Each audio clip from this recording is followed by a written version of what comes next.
Sit with me for a moment, because what I'm about to share is not a tale from a book or some distant rumor carried on the wind. It is something I saw with my own eyes, felt with my own hands, a day I will never forget. It was January 15th, 2009, a Thursday, cold enough that the river smoked when the sun touched it, and the city seemed sharper, harder, against the winter sky. I'd worked the Hudson for years, answering calls, guiding boats, hauling souls out of water that takes more than it ever gives. But that morning, something different came for us. I was at the slip, boots damp, gloves stiff with frost, when the radio crackled alive. At first I thought it was a small craft in trouble, happens more often than you'd think. But then the words came clearer, like ice in the veins. Aircraft down. Hudson River. Possible commercial jet. A plane? I remember blinking hard, thinking I'd misheard. But no, the river was holding a secret, and soon the world would see it. I pushed off fast. Ferries, tugs, Coast Guard cutters, every hand that could help turned their bows toward Midtown. The air carried the shrill of sirens from the shore, but the river itself was strangely quiet. And then I saw it. There she was, a silver bird, not in the sky where she belonged, but floating, wounded, in the Hudson. An Airbus, A320 U.S. Airways, Flight 1549. Just minutes earlier, it had lifted from LaGuardia, bound for Charlotte. But geese in the sky had struck both engines, silencing them in an instant. The pilots had no power, no time, no second chances. And so Captain Chesley, Sully, Sullenberger, chose the river.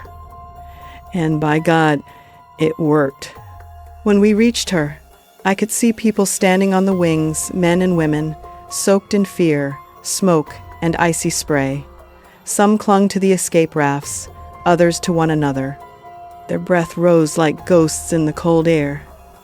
They were alive, but the water was merciless, 36 degrees, enough to steal the strength from your body in minutes. We came alongside, my deckhands through lines. I leaned out, stretching my arms to grasp the first trembling hands. The weight of that woman, I'll never forget it. She clung to me like I was the last solid thing in her world. I wrapped a blanket around her shoulders and whispered, "You're safe now.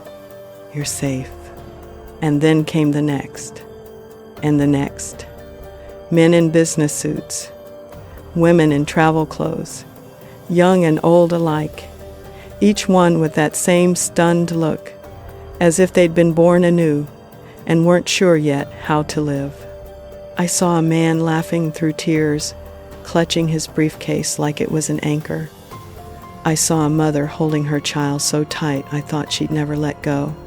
And I saw strangers holding each other, no questions asked, because in that moment they were family. The pilots had done the impossible, and now it was our turn to finish the work. Boats crowded around, ferries pulling dozens aboard, tugboats circling, every soul on the river working as one.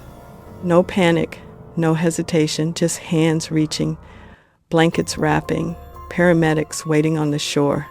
And do you know what still amazes me? Not a single life was lost. All 155 people aboard that jet survived. Not one name went missing. Think about that.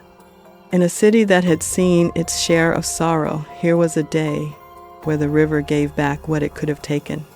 Later, officials called it the miracle on the Hudson. The NTSB called it the most successful ditching in aviation history.